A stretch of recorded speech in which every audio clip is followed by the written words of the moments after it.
Valentine's Day, a day of love, romance, overpriced steak, and awkward Instagram captions from couples who absolutely argued all the way to the restaurant. But as horror fans, we look at Valentine's Day and think, yeah, but what if someone gets a pickaxe in the head?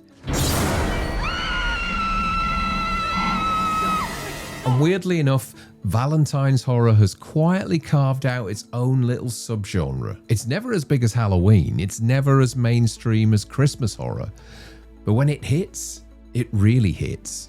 So today I want to talk about 4 films that represent 4 different eras of Valentine's horror. The gritty 80s original, the confused 2000s slasher clone, the glossy 3D remake, and a modern genre mashup. There's something beautifully pure about My Bloody Valentine from 1981. We're 45 years on now. 45. That's mad. Because I remember seeing this when I was a kid. And yet this film still feels like a proper seasonal slasher. It came out right in that post-Halloween, post-Friday the 13th boom. Studios realized, wait, we can attach murder to literally any calendar event and make some money off of it. But what makes this one stand out is the look. Harry Warden, the miner suit, the gas mask, the pickaxe. It's simple, it's industrial, it's dirty. There's no flamboyant costume, no supernatural gimmick, just a bloke in mining gear who looks like he's had the worst shift in history. And the legend is classic campfire stuff as well. Mine collapse, negligence, trapped underground, cannibalism as well. He snaps, murders supervisors, leaves hearts in chocolate boxes. It's so mean-spirited in a really simple and effective way. You take the most romantic symbol in the world, a heart, a box of chocolates, and you make it literal. That's horror working at its most basic level, corrupting the symbol. What I've always loved is the setting. A small town, blue-collar mines. It's not glossy at all. It's not suburban America with big houses. It feels grounded and it feels cold. And then there's the uncut version, which came along about 10 years ago. Originally, this film was butchered by the censors. A lot of the gore was trimmed, and when people finally saw the restored cut years later, it was like discovering a completely different film. The kills were nastier than people remember, the nail gun sequence, the pickaxe impalements, the washing machine scene. It's practical effects done absolutely really well, and they still work because they're tangible. No CGI blood mist, just red syrup and total makeup wizardry. Look, it's not Shakespeare by any stretch. Are some characters interchangeable? Yeah, absolutely. But as a seasonal slasher, it absolutely works. It feels like a horror film that understands its gimmick and leans into it without any apology whatsoever. And Harry Warden? He should be talked about more in slasher icon conversations. He might not have franchise longevity, but visually, his presence, I think he's really up there alongside the likes of Michael and Jason.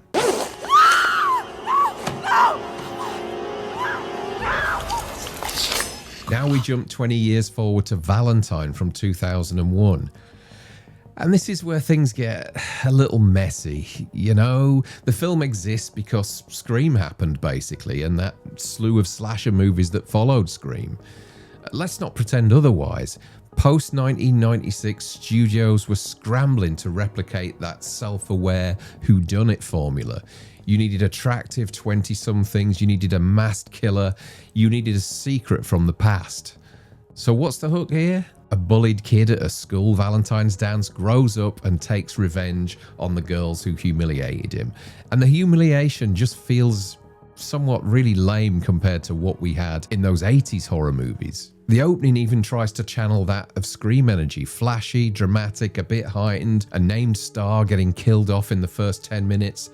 But then the film settles into this odd early 2000s rhythm, which is kind of generic. The Cupid mask is an interesting choice and sort of works well from a distance. It's meant to be creepy, but it kind of walks that fine line between unsettling and I just bought this from a shop down the road or something.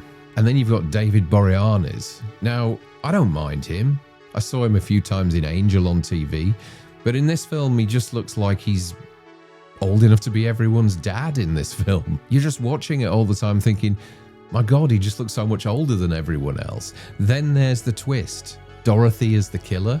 And it's one of those early 2000 reveals where the film wants you to gasp, but you're slightly confused instead. It was poorly received at the time. Critics were brutal about it. Audiences weren't exactly championing it either. But here's the thing. Over time, there's a weird nostalgia for it. And that final reveal after we realise that Boreanaz has pulled the wool over our eyes is kind of interesting, but needed fleshing out a little bit more, I think. As I said, there's a weird nostalgia for it because it feels like a little time capsule movie.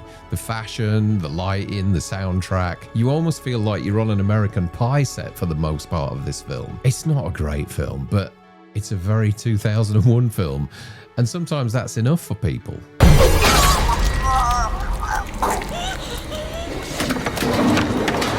Then we get to the 2009 My Bloody Valentine 3D remake. 3D was a bit of a fad at the time, and it was quite fun seeing that pickaxe being swung into your face. This film made over 100 million worldwide, which people forget. It was quite a hit for a movie with a modest budget. It actually connected with people, but does it have the grit of the original? Not for me. And does it look slick and polished? Yeah, it does. It really does look slick and polished. And does it absolutely lean into the 3D gimmick? 100% it does, but not in a kind of kitschy, cheesy way like the likes of Friday the 13th Part 3 did, where we're getting yo-yos thrown in our face. Every weapon in this film's pointed at the camera, every blood spray is coming towards you all the time, and at one point it feels like the pickaxe deserves a credit of its own. But here's the secret weapon for me in this film. Atkins. You put Atkins in your horror movie and immediately it feels more legit. He brings that old school presence to this, that slightly gruff, grounded authority that he has. He's like, I don't know, horror comfort food. The kills here are far more graphic than the original. It's louder, meaner, but more theatrical as well. Some fans love that and some fans think it loses the soul. And that's the big debate with this remake, atmosphere versus spectacle. Do you want gritty small town dread, or do you want 3D gore flying into your living room? I'll say this, it was a fun cinema experience in 2009, 17 years ago now. It worked, I guess, but as a long-term cult classic, for me, the original still has the edge.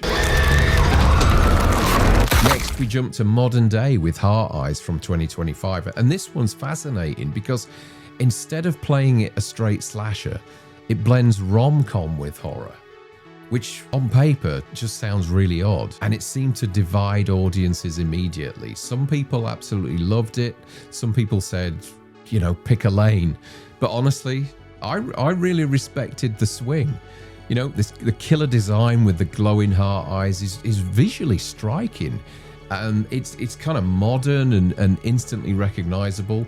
And the multiple killer reveal adds that whodunit element without feeling like a lazy Scream photocopy in some way. The kills are surprisingly nasty. They didn't hold back, which helps ground the comedy elements, I guess. But tonally, I think that's where opinions split. If you go in expecting pure slasher, you might feel shortchanged. If you go expecting a playful genre mashup, I think it works much better. And maybe that says something about modern horror audiences. We're used to genre blending now, I think. We expect horror to have personality, to have commentary, and to have layers. And this film feels like the evolution of Valentine's horror, if I can say that. Less grimy revenge story, more self-aware relationship horror, which, let's be honest, I guess might actually be scarier. But it still doesn't have the grubby, grimy atmosphere of the 80s classic. So what makes Valentine's horror interesting? It's intimate, I suppose. Halloween horror is about the unknown. Christmas horror is about the corruption of a tradition.